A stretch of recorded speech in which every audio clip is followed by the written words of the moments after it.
who's a 6th-year PhD student at Princeton, where she was advised by the IISc. She was earlier at the Chennai Mathematical Institute, where she obtained her MSc and BSc. She was prior to that also a visiting student at IISc, where she was with Professor Jaykumar Radhakrishnan and also worked with Prahlad Varsha.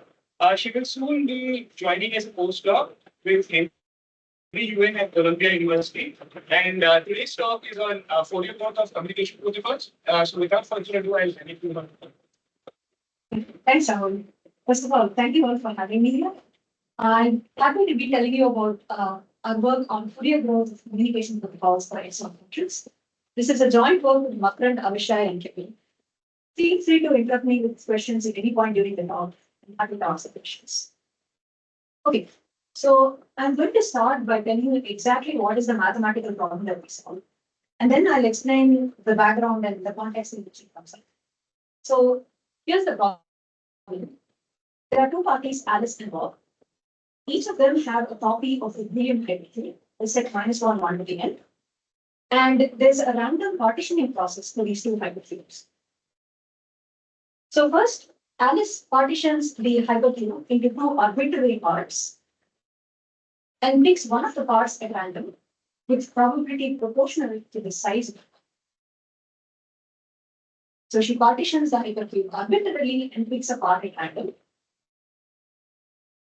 And she updates the center of the part. So what is the center? The center of a set is simply the geometric center, the center of mass, center of gravity, and so on. It's defined to be the vector that captures the expectation of a random point sampled from the set uniformly. So this is the center of a set. And as Alice partitions her set and chooses one part at random, she keeps track of the centers of the set. So Alice does this. Looking at this, Bob partitions his set into two parts and picks one of the parts at random, again with probability proportional to the size. Look, the partitioning can be arbitrary and adversarial. So the players can choose a way to partition the sets depending on the history up to this point. But the part that they choose after their partition is completely random and independent of previous choices. Bob sees everything up to now. So he sees what part Alice has partitioned and what part she's currently at. And so they have complete information about the history of this.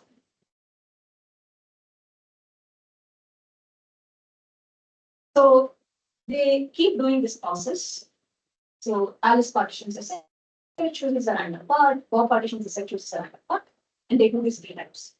So just to make sure this partitioning process is inherently adaptive. The way they partition their sets can depend on the history of this file, but the choice of which set they pick is completely random and independent of other resources. So they land up with sets A and B with centers U and B. So the first question I have is, how large are U and B going to be typically? Now it is possible for Alice to create a very unbalanced partition whereby one of the sets has a very large center, but the probability of picking this side is going to be rather small. In particular, it turns out that these centers U and B are typically square root B. Yes.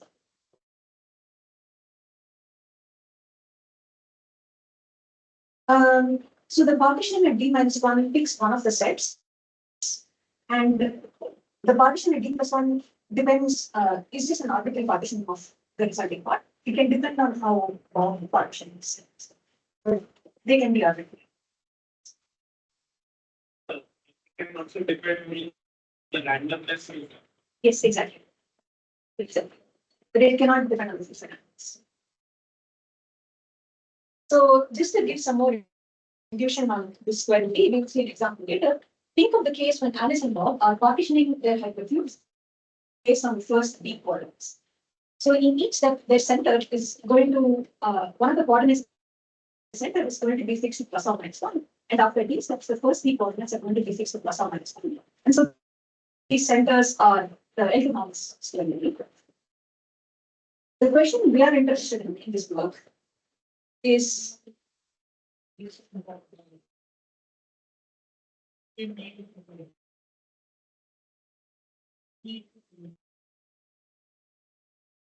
that's a good question. So you're asking, so just to clarify, you're asking what if I just had a geometric process where I update these vectors? Yes. Yeah, it's more important that this process is coming from a partitioning of. So it's not just a random sequence of vectors that they're adding in each time. It's important that it behaves as the center of mass of some subset. So the communication structure is important for this design. No.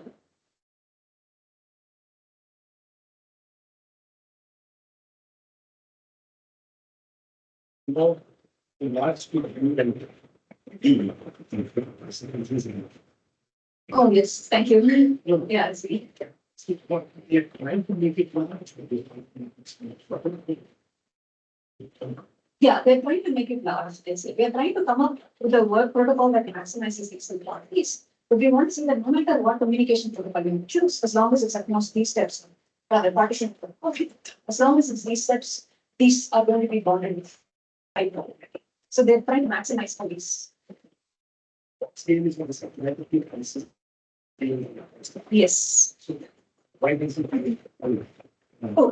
what is the role of Bob in the analysis? Oh, that's a good question. So right now, okay, so when you're just looking at each of these sectors, individually you can probably forget the other player. I mean, of course, the partitioning process depends on that, but you could probably forget if you just the values. But what will be interesting is the inner product will be in memory, and that is when the correlation starts to matter. That is where coordination is needed. Exactly. So is the question then becomes, can the players coordinate their partitioning process in a way to maximize this? And how large will this be in that case? That's one partition will stay one and one partition until change. Okay. What we do. So you're saying she partitions in the first step, she partitions in the two to the parts and takes part in parts. So each time she has the partition of this part, or she has the partition of each space. The previous part. So she can Further, yes. Yes. So across all possible randomness, it will give you a partition of the entire. Instead, it should be this is the last segment. Exactly. Segment of the very last one. Exactly.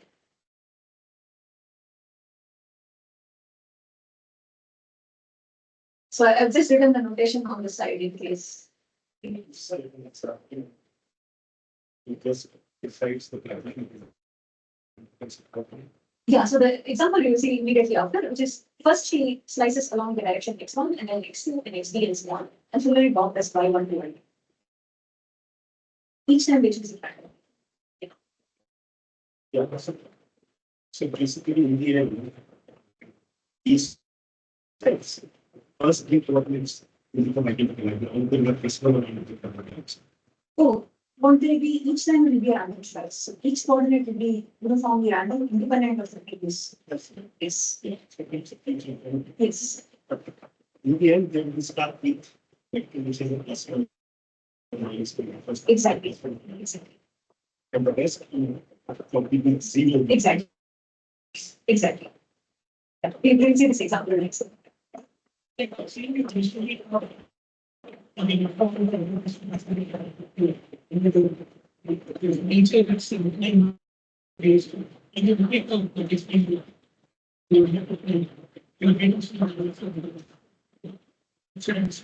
Yes. And one pass in one. Uh,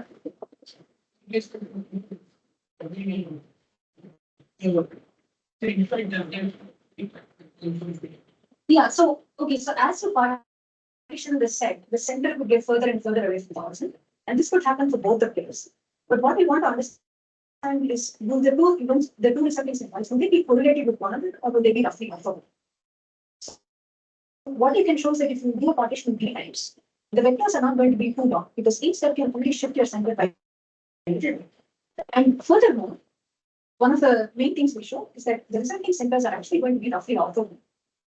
And that is the first main part of our work, in which it takes us 30 pages. This.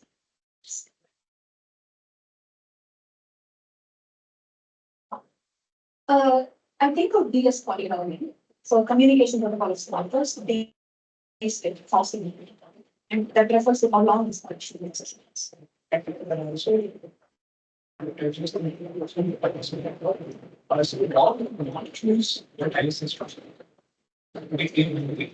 they include there is a community, then they will get the other part into thinking. So they will just prefer some. Ah,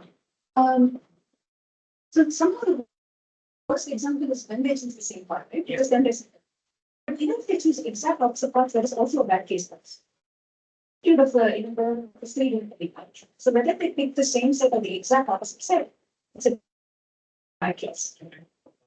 But what the that is the good case, and we want to say that that's what happens to baby. So it's completely arbitrary. Any punishment. One kind of people doing sources. Yes, exactly. Exactly.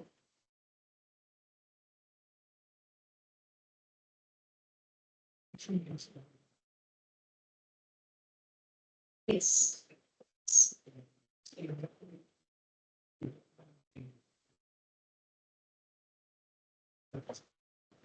Exactly. And this also works with file community.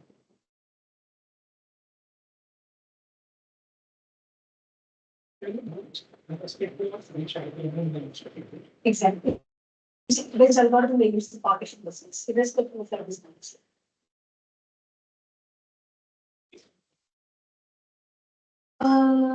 This is right. This is right, and there are. I mean, in the worst case, this could be large, but it's high probability less.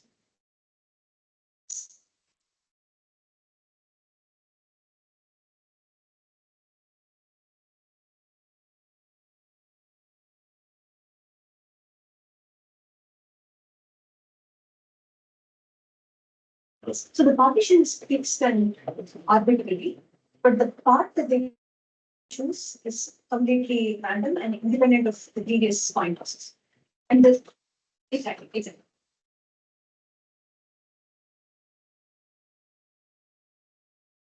Yeah, probably because if you just pick a single concept and you put a lot of probability on one, let's say it's simple itself could become extremely large.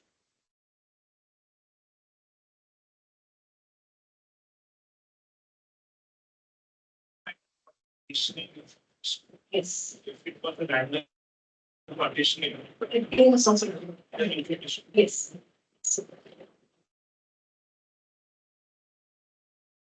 We need more questions.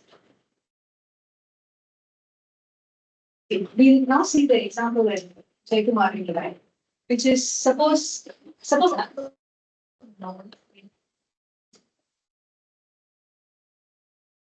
So you're saying why is this answer not B? Why is it still B? Yeah, somehow the reason is that Bob's choice of which part to pick is independent of Alice's choice. So even though these vectors could be wrong, what happens is they end up being roughly off for me. It's going to be hard to make them correlated, and that's the only way Cauchy is good.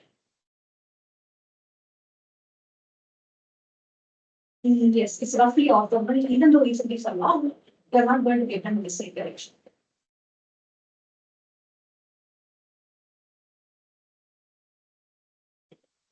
Yes. Yes. Yes.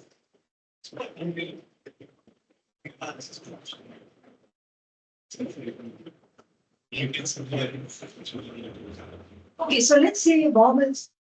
So let's say Alice is cutting along this side. Bob's probably wants to cut it along the same way. But the problem is once Alice picks a part, Bob can't pick the same part. He still needs to pick one of them at random. So that's where the.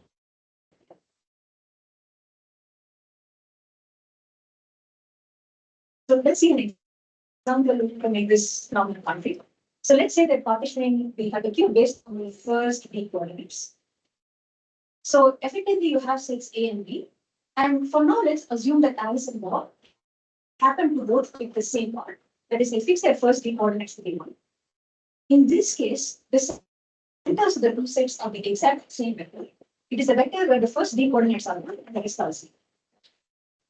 In this case, the inner product is actually d, which saturates the Cauchy-Schwarz point. But if you look at a random path that you get from this partitioning process, the values that Alice and Bob set to their coordinates are going to be independent. The inner product between the two centers behaves like the inner product between A and B, which is the sum of d many plus minus 1 independent variables. So typically, it will only be square root in my opinion. So this really highlights the phenomenon of cancellations that occur when you take a random noise. You want to show that no matter what the partitioning process is, these type of cancellations always occur. So this is our first result.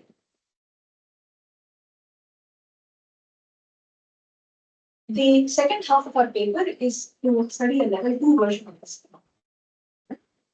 So we look at some kind of level 2 center. So instead of looking at the expectation of a random point sample from the set, we look at expectation of Z tensor Z, where Z is a random point in the set. This is called the level 2 center. It captures the pairwise correlations for a random point sample from the set. And the goal again is to bound the inner product between the level 2 centers. For this, we are considering that the current bound is roughly ordinary, but we're only able to prove a d to the 1.5 of the bound because this is a limit.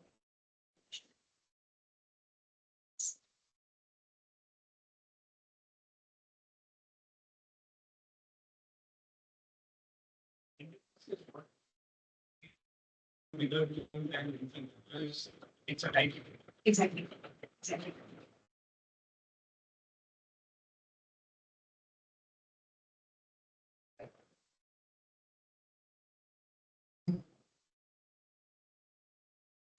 So if there are no questions, I will tell you brief about where this problem comes up and why it's interesting. And then I'll come back to this problem and introduce two frames. Okay, so let me describe the context in which this problem comes up. And the context is Fourier growth of communication protocols. So let me start by describing Fourier growth. Given a Boolean function, the level L mass is to be the sum of absolute values of level L Fourier coefficients. Each Fourier coefficient here essentially captures how correlated F is with the parity function of the coordinates S. And the level L mass measures the L1 norm of the level L Fourier coefficients. It's important to remember the formula exactly, but let me give you some intuition as to what this tries to capture. So this L1 norm of the level L Fourier coefficients captures how spread apart the Fourier coefficients are. Roughly speaking, functions with small Fourier growth cannot aggregate many weak signals gained. If you have two distributions whose moments are extremely close, the best way to distinguish them would be to use a function that spreads apart its Fourier coefficients, that has large Fourier growth. There is a way to make this more formal. So for example, the level 1 Fourier growth captures the ability of a function to distinguish inputs where each coordinate is slightly biased towards 1 versus each coordinate is slightly biased towards minus 1. It turns out that the ability to distinguish these two distributions is proportional to the level 1 Fourier growth.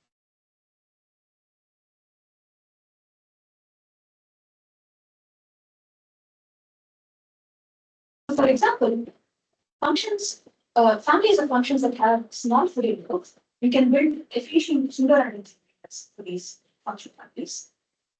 The original motivation for studying this L1 norm of Fourier coefficients is actually learning algorithms, where it was shown that functions with small total Fourier growth are easy to learn.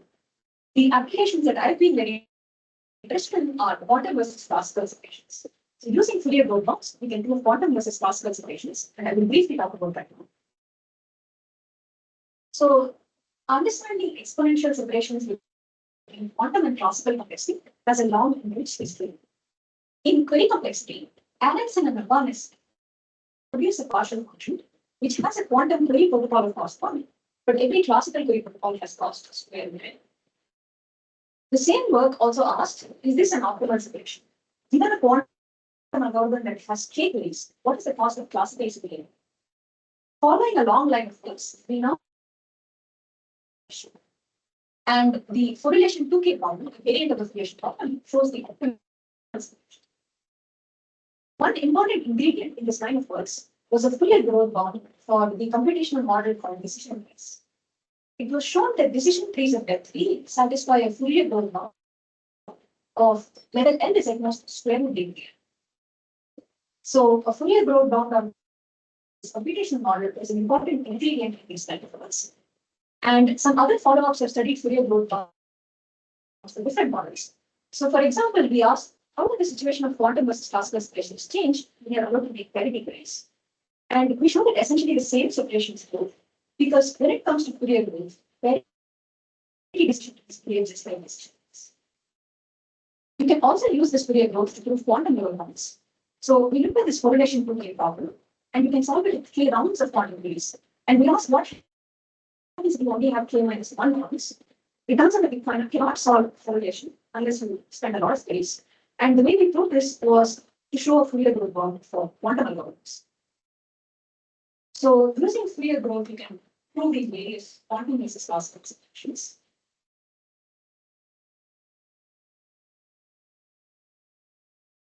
So Fourier growth has been studied for various models. The two models that I described before are decision trees and parity distributions. I'm not going to define that formally, but the object we study in this talk is a generalization of these models. So we're going to study XOR-fibers communication protocols, which in particular include decision trees and parity distributions. And our goal is to study Fourier growth of these objects. So now let me tell you what these XOR-fibers are. So first, let's recap the communication scheme. We have a Boolean function f that depends on x and y as x log x y, and their goal is to communicate f x y using ASCII communication specification. For now, we'll assume that all the communication is deterministic, and in each round they send just one single bit. All the lower bounds are actually randomized protocols, but for now, just think of deterministic protocols. What kind of communication is allowed? At each step, the player can reveal an arbitrary binary function. This function is known to both Alice and Bob, and it can be chosen adaptively based on the communication of each. If the communication only consists of coordinates, that is, if the players only choose to reveal coordinates x1, x2, and y2, it corresponds to what is called a decision tree. And if they reveal varieties of subsets of coordinates, it corresponds to what's called a parity decision. But in general, this communication can be rapid. So this is communication protocols, and we are interested in communication protocols for XOR functions. So XOR problems in communication complexity are a special class of communication problems where the answer only depends on the XOR of x and y. So there is a function f, and Alice and Bob wish to compute f of x XOR y. In other words, the output protocol should only depend on the fiber x XOR y to which the input x comma y values. So we call this a fiber, that is all points x comma y whose XOR is. So this is called an XOR function, and these functions play a central role in communication complexity, especially with regards to the log line architecture and also quantum basis classical separations. XOR functions have been used to prove essentially the state-of-the-art separations of the quantum communication and classical communication. And let me just briefly talk about that for those who are interested in quantum. So using the correlation problem in query, yes. Yes, so the fiber is basically all points x comma y such that x XOR y is fixed. So for every c, if you look at x XOR x comma y, such that x XOR y equal to c, you get a fiber. This is just a term that we find out.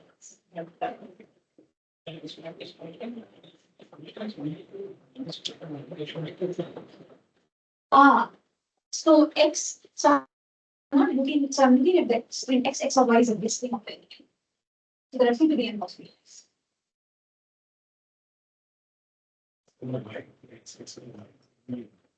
Yes. Yes, exactly. Exactly.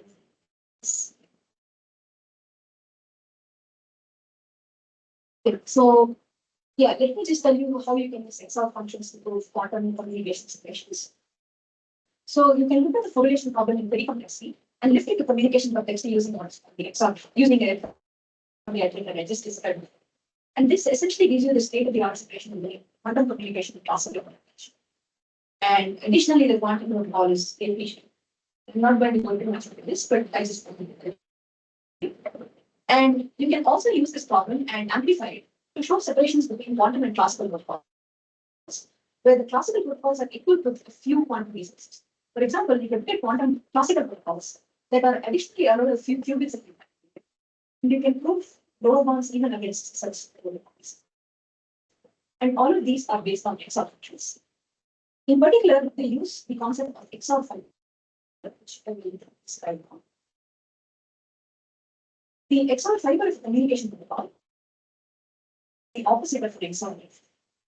You're given a communication protocol. You get all points x comma y within a certain fiber, that is fixed C, and you get all points x comma y if you XOR is C, and take the average output of the protocol over all such values. If your protocol actually computed an XOR function, then on all these points, the value should be equal to that function f. And so when you take the average, you get function f. So one way to prove lower bounds for the communication complexity of XOR functions is to study the XOR-fiber communication. By understanding the properties of XOR fibers, we can prove lower bounds of communication complexity for XOR functions. And the particular property that we care about is Fourier. So basically, we try to understand Fourier growth bounds for XOR fibers. What is the best bound we can derive as a function of the cost? And the best bound we had before was going to be n. And in this world, we study out the prove out the bounds, or level one we get down. So I'll tell you more about the results. But are there any questions in this one?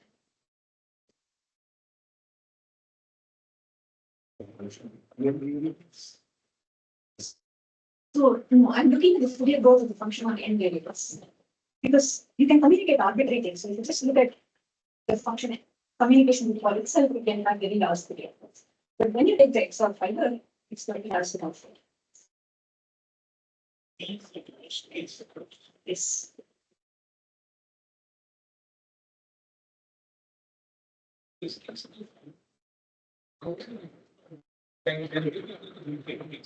Yes.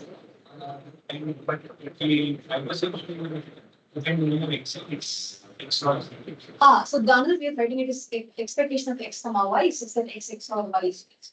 So it sort of averages, so that this potentially to the n times to the n here, but this thing is averaging out all the information. It's kind of, it's just ignoring what these values are, and it's just taking the average. So it depends on both.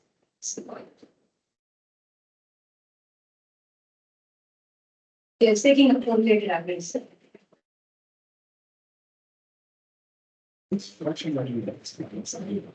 Yes, the XOR.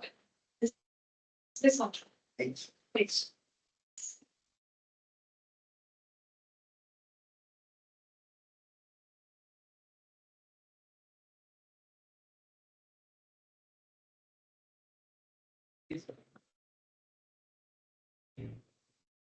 Oh. Yes, yes. Not so that the worst case bound is actually like in this case because of that coordinates. But on actually I'm not sure what you mean by worst case. Is it worst case or of the average overall rate? Okay, so with randomness, if we're looking at the worst case average value, then we suspect it is square root of initial value. Actually, we don't care about the difference L, so square root of the L. But right now we have d to the L, and using our techniques, we can probably get d to the L minus half. We don't get d to the L over 2.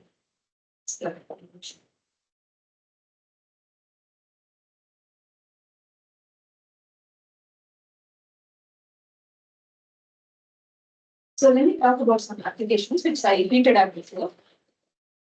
The first application is that it gives you a new proof of the Fourier growth bound for decision trees and radical decision trees.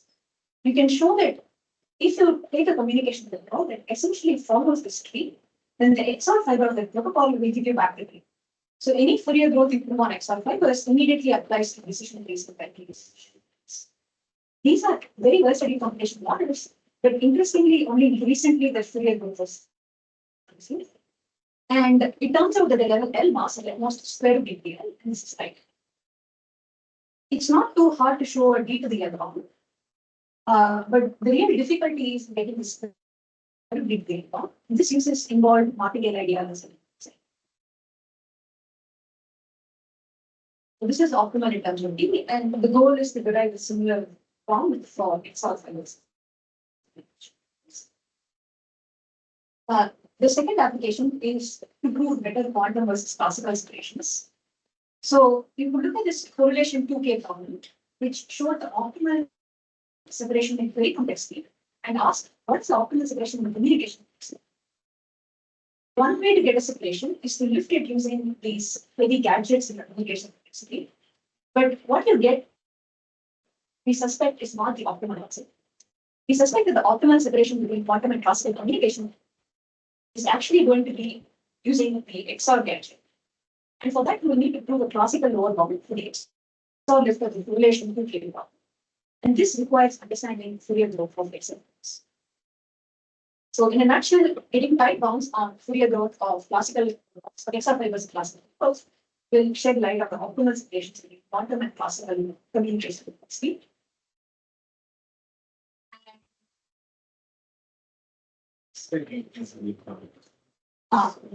Yeah. This I switched between less than reading and something like this, but this is to read as far better than can solve this problem, whereas classical Fourier protocols and I think there might have been a better way of finding this, but this is saying that these protocols outperform these protocols, and this problem demonstrates.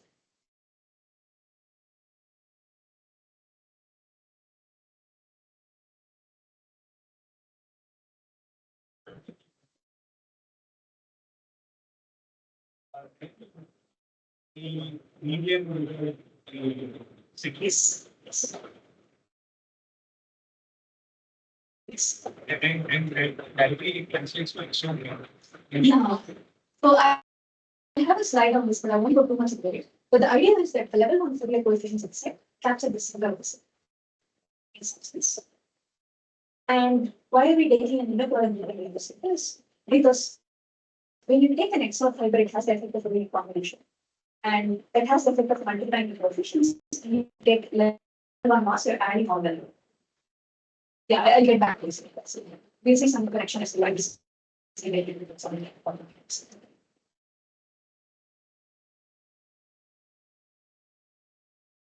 So this is another motivation for studying XOR-fibers.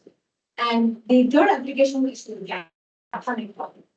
This is a central problem in communication complexity with applications in streaming programs.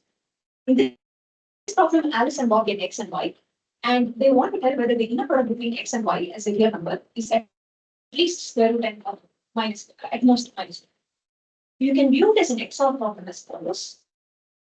You want to understand if X XOR Y, think of it in this year one word. If the Hamming weight of that is at least n over 2 plus square root n, or at most n over 2 minus square root n.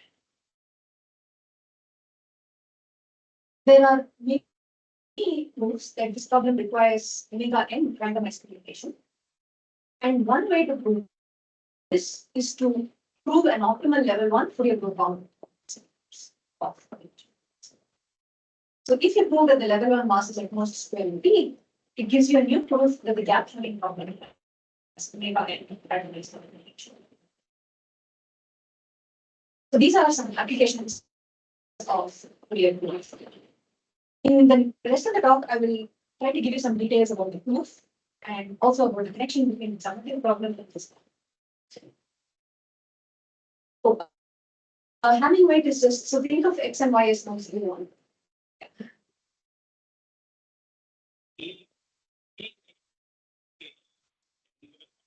Yes, but actually the interesting range. Yes. You take something with very like problem where the protocol is constant. But this is Oh, in, super into the point seven. Ah.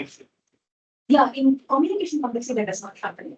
In very complexity that happens, and the correlation problem is an example of this problem.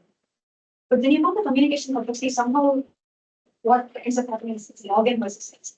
Constant doesn't, there's no such separation with constants. Yeah, I haven't told you what it is, but it's something to linear as a big problem where you have a vector and some unitary matrices acting on this vector, and all of these are displayed basically, and you want to find out whether the final vector is in such space. And this is easy with small things.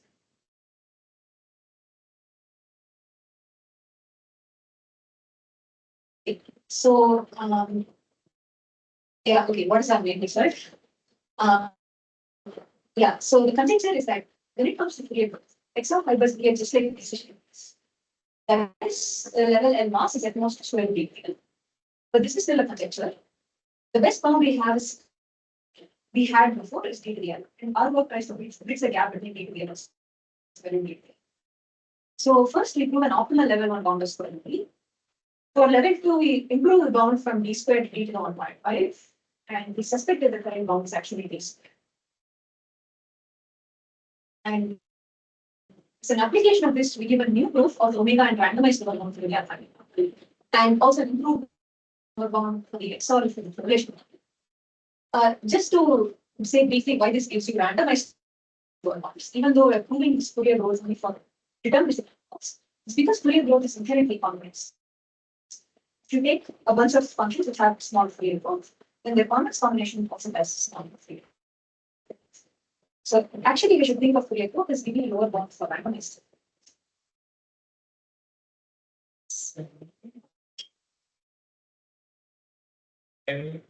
Oh yes, yeah, sorry, yeah, already. Good polygon.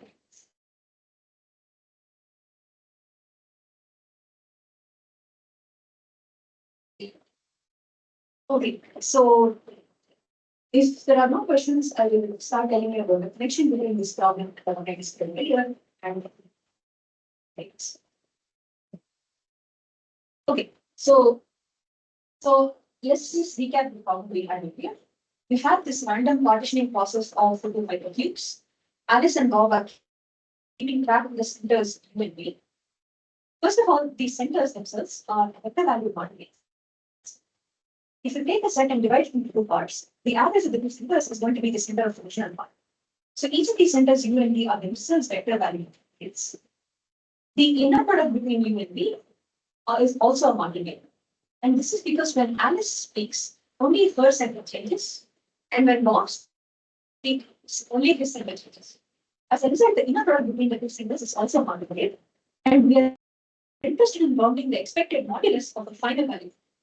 And we want to show that this is like most square. So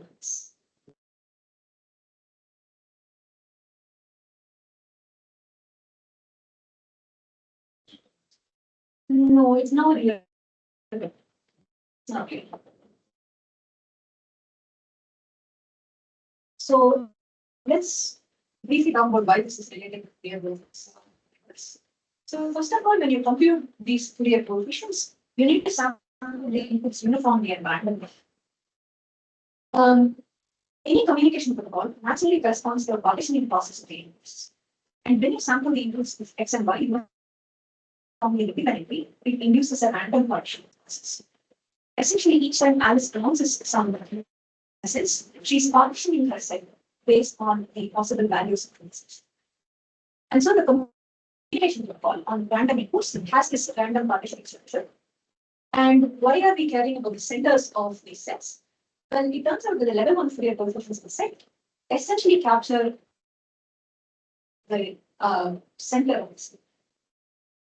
So the centers of AI and BI essentially capture the level 1 Fourier coefficient of A and B. And why are we taking the inner product between the centers? This is a little more fun to see, but it's not too hard. So taking the XOR-fiber of a polygon, let's just focus on the rectangle. Taking the XOR-fiber of a rectangle A times B, that's the effect of convolving A and B. And when you take the convolution, it has the effect of multiplying of convolutions again. And finally, when you take the level 1 Fourier growth of the XOR-fiber, you're adding all the level 1 Fourier coefficients in the combination.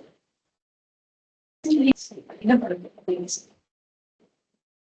this is a little much, but if you're familiar with Fourier coefficients, it's a really simple combination. So yeah. Yeah. So you need to normalize everything by the size. Look at the normalized indicator function. Taking the combination. Yes.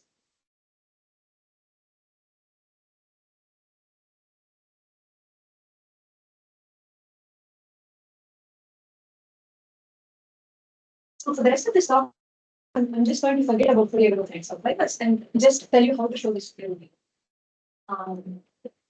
So first, let's try to derive the order D bound. And this is essentially an application of Cauchy ones. So as I hinted at earlier, the inner product between the two squares can be bounded by the product of norms of the centers. And each of these centers is not going to be too long. This is an application of the level 1 inequality. In more detail, it says that if a set is not too small, its center cannot be too far from ours. In particular, this measure is like 2 to the minus c. The center is at most square root b away from origin. And so each of these vectors are typically square root b. And this is the worst case bound that we can derive.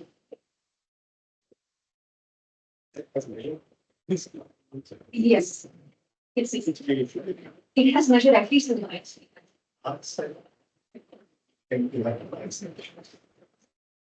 Oh, there is no cancellation here. It is just that to make the center very large, you need to pick everything in within a small format. Yes. Okay. Exactly. Exactly. Yes.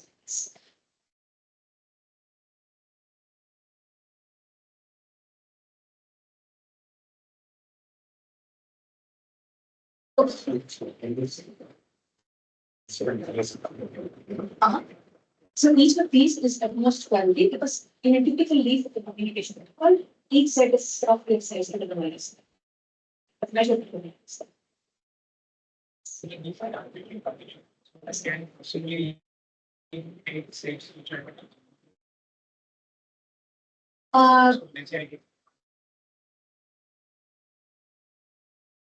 oh, this is a partitioning of the entire field. And you're choosing a part at random with probably proportional dimension. So if this is single, then you would probably likely not be. But for now, let's assume that each part is of the same size. So you take a uniformly random part. Then it's the domain.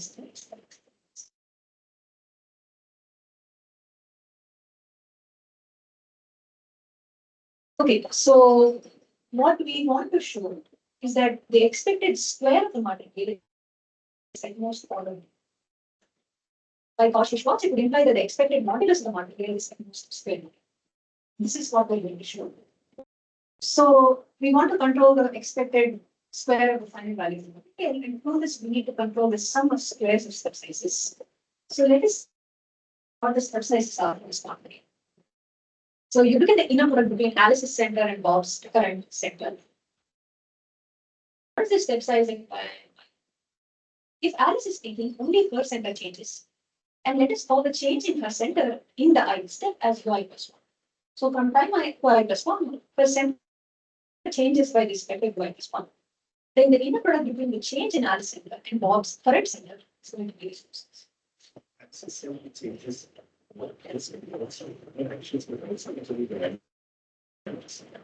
Yes, exactly. So the way it changes is first she's partitioning and then picking a random part. And that random part, picking which part to add, is going to either go plus y plus 1 or go minus y. So there should be a plus minus here, but I'm just ignoring this.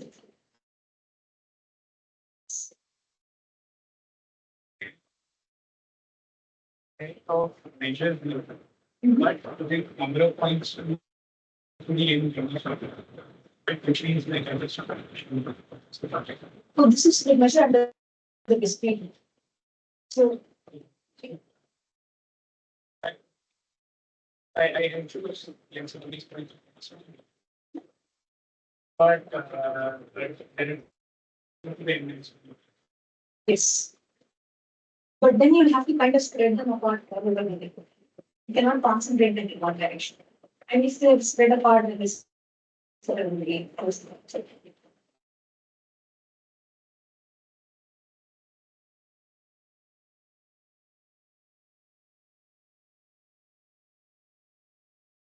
Any other questions? Okay, so let's try to compute the step sizes. So again, just to recap, if Alice speaks, only her center changes.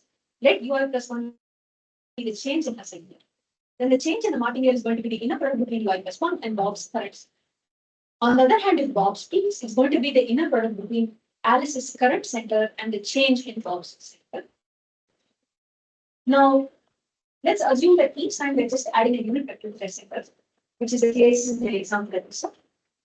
Then even under this assumption, let's see what's the best form we do. Yes. Plus or minus. Oh, that's true. That's true. That's true. That's true. That's a friend that both center is a convex combination of the two potential mean centers. In the And these need to be weighted according to the size of.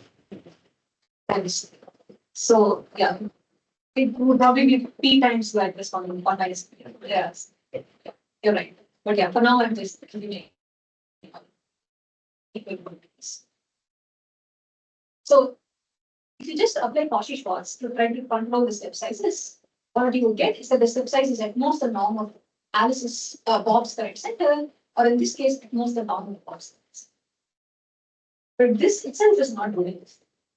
So just by using the fact that this is a martingale and just by using this naive bound on the step size, it won't give you a good enough count. And the reason is that as time passes, these centers get longer and longer. So if your step size at time I starts scaling with I, then you probably won't get a bound of the form correctly. In particular, this naive bound will only give you a bound of quality scale, which is no better than the Fourier bound. Somehow we need to use extra arguments to bound the step size by the change in the Alice signal and the change in terms. And this is what we're going to do. We're going to use additional ideas to show that the step size in this case is at most the change in Bob's center in the previous one. Similarly, if Bob speaks, the change in the martingale is at most the change in Alice's center in the previous one. At this point, it should not make, it did not make any sense why the change in the martingale in the ith step should depend on the change in Bob's center in the previous step. But that is what we show. Same additional ideas.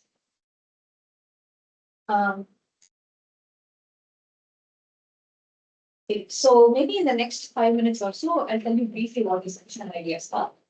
And it turns out to be some kind of structural versus pseudorandomness. So we're able to show that this holds, provided the protocol satisfies some additional structural assumptions.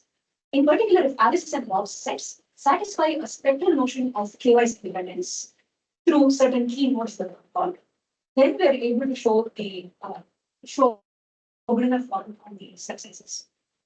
Of course, general protocols won't satisfy this property, and the other part is to show how to convert an arbitrary communication protocol into a protocol that satisfies these.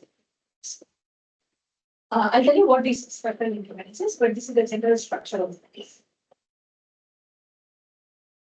So if you look at the proof for the optimal bounds of decision trees and peripheries generators, it follows a very similar structure where we can impose perfect k-wise independence. This is because decision trees are such simple objects that it's very easy to make them perfectly k-wise independent. But when you look at communication protocols, the intermediate sets to be arbitrary sets. There's no way you can impose perfect k-wise independence. So one of the contributions of our work is to identify the correct notion of k-wise independence that allows you to prove real bonds. And that notion turns out to be a spectral notion of k-wise independence, which I described now. The second and more technical part of our work is to actually convert protocols into protocols with this. So we give a procedure to take arbitrary sets that are not too small and recursively partition them so that each part becomes spectrally k-wise. So let me just tell you what the notion of spectral independence is. So for example, let me just focus on spectral 2S. So we say that a set is elongated in this direction if the variance of the set along this direction is large. In other words, if you take a random point sample uniformly at random for the set, and you look at the inner product between x and b, if the certain variable is large variance, we say that the set is elongated in direction. And it actually looks like this. We say that a set is spectrally 2S independent if it is not elongated in any direction. So there's another way of describing this. If you look at the covariance matrix of a random vector x sample x, this covariance matrix has small array and small spectrum, which is why we call this spectral invariance. And it turns out that if Alice and Bob sets satisfy this property throughout the protocol, then we can actually bound the step sizes by the change in Alice and Bob set.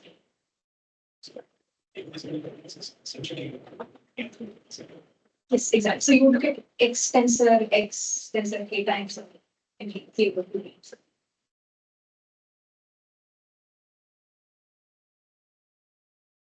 So this is the key property that we want to ensure of communication protocols. Okay, so in the next 5 minutes, I have a choice between telling you why this is the correct notion to look at, or between telling you like how we can guarantee spectral 2S independence. So is there any preference like which one you want to see? Okay. Okay, so okay. Okay. Okay, so maybe the most mysterious part is why this is used. So let me describe that. Okay, so why does spectral 2S independence allow you to control this one? And to explain why this is the case, I need to introduce a new communication set, which is somewhat unusual and it's called the reactions. So imagine that in a communication protocol, Alice reveals the inner product of her input with Bob's current. So this might throw some red flags. First of all, this is a real number. This X is a Boolean string and B is a real vector which corresponds to Bob's current. And we're imagining that Alice is actually revealing this vector. There are issues when you reveal real numbers. There are two ways to do this. So one is people pretend that they're announcing this number up to some precision.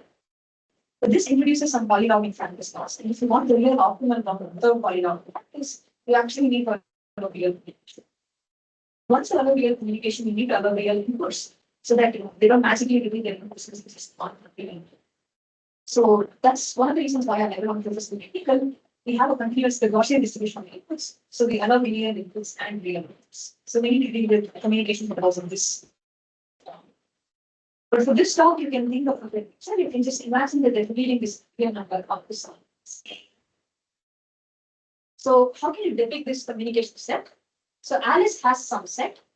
She's looking at Bob's center, which is a vector, and she's slicing her set into slices along the direction of Bob's. Think of these slices as extremely small.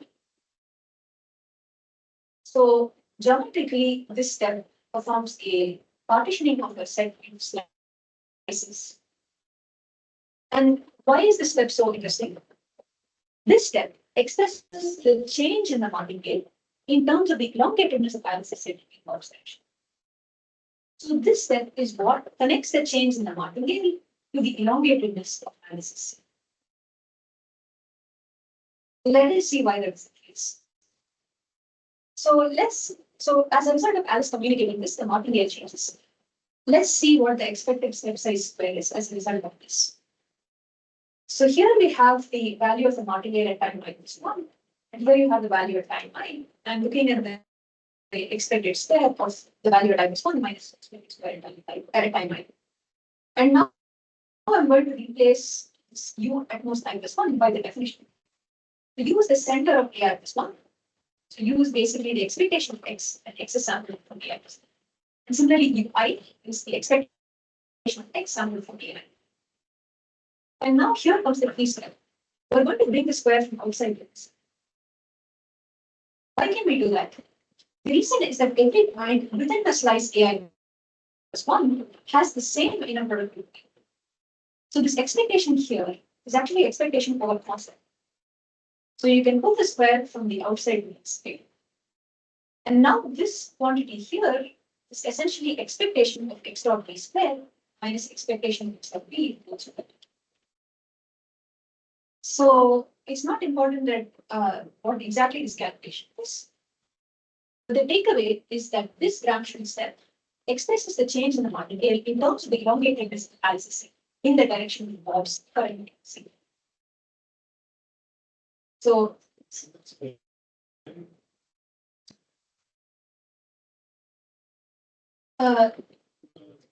oh, you're right. I think it should be.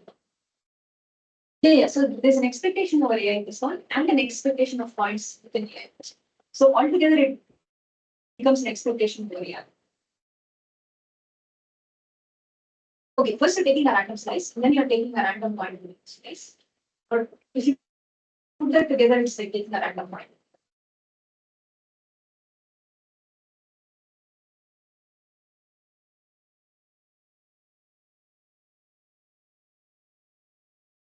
So this is the power of the Gramsci step.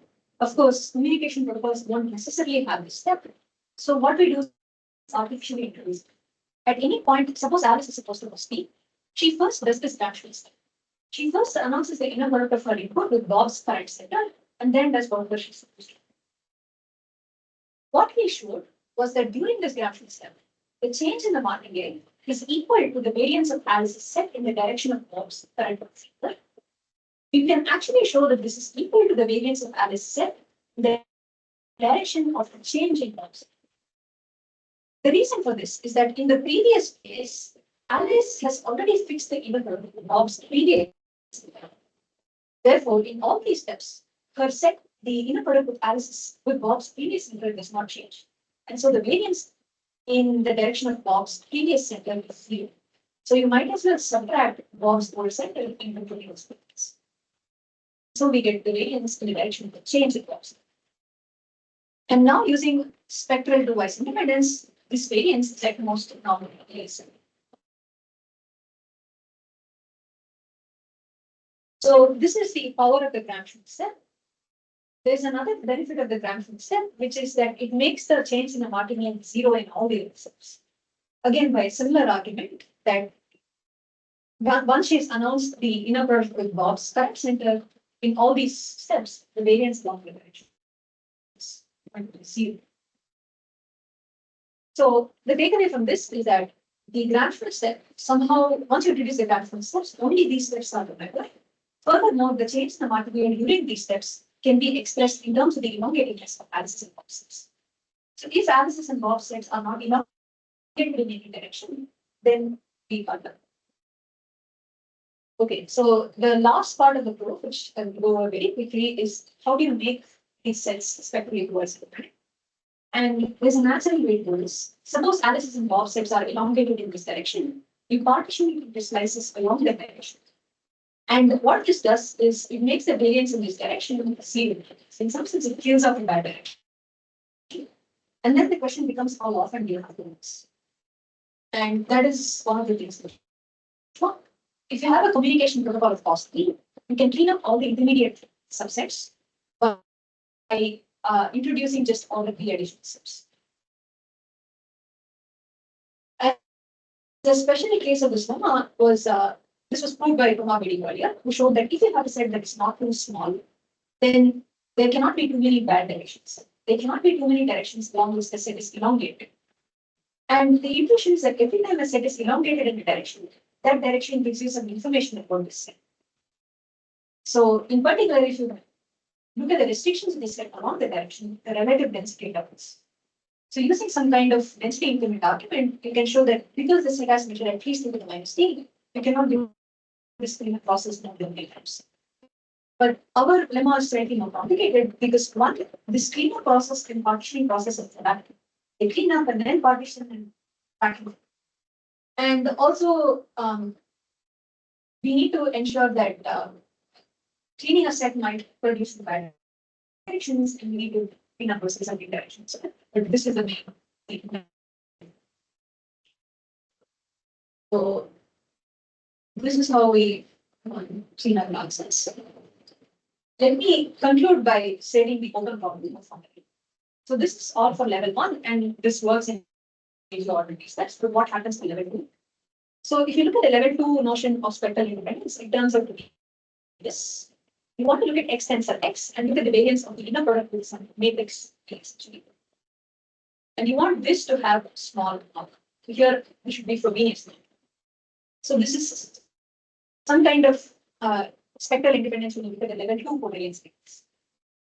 And essentially, the open problem is given a set that is not too small, can you partition it into a few parts so that a typical part is spectrally four-wise. So earlier we took a set of measured q to the minus t and we partitioned it into two linear parts. There is a partition at d times, but that produces two linear parts, such that each part is spectrally two-wise independent. And the open question here is do it for four-wise independence. And I suspect that if you can do this for any constant k-wise independence, you will get the outcome. So let me conclude with this and happy to take questions.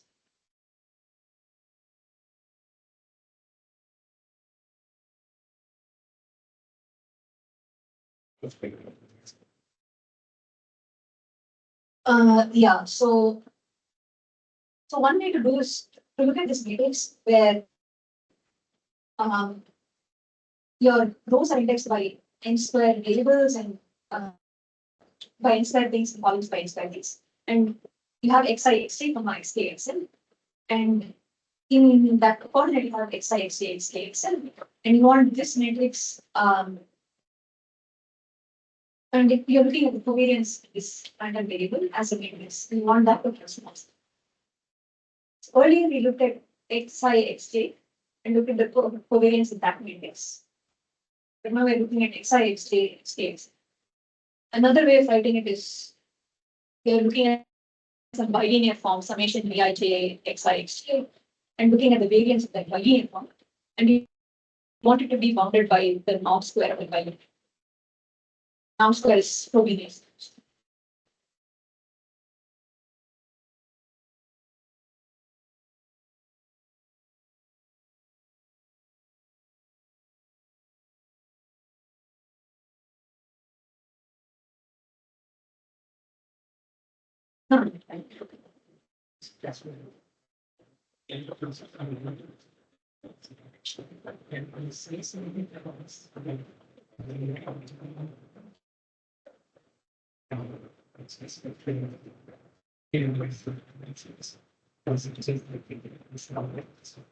Sorry, can you say that again?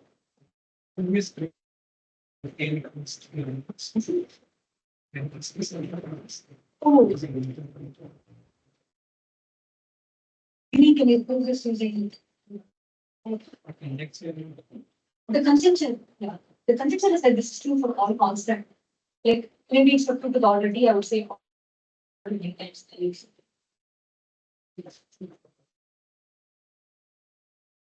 yes. Yes. Yeah, somehow I think that this should be done. And if you can show this, then it will be also done. But maybe there are other ways to be on.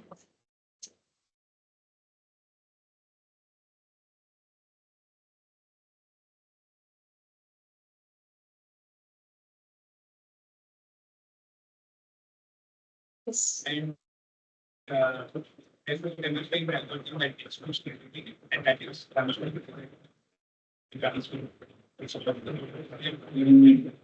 Yeah, it's actually really weird. So we take the communication protocol. For this, we don't know how to do this.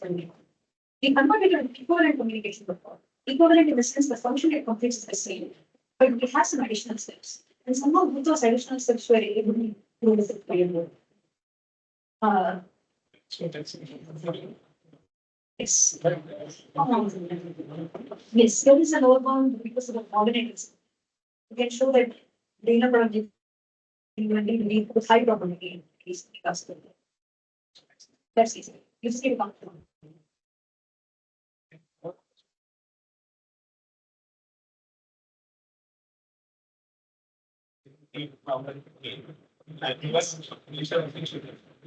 I think the best examples we have are from the coordinates.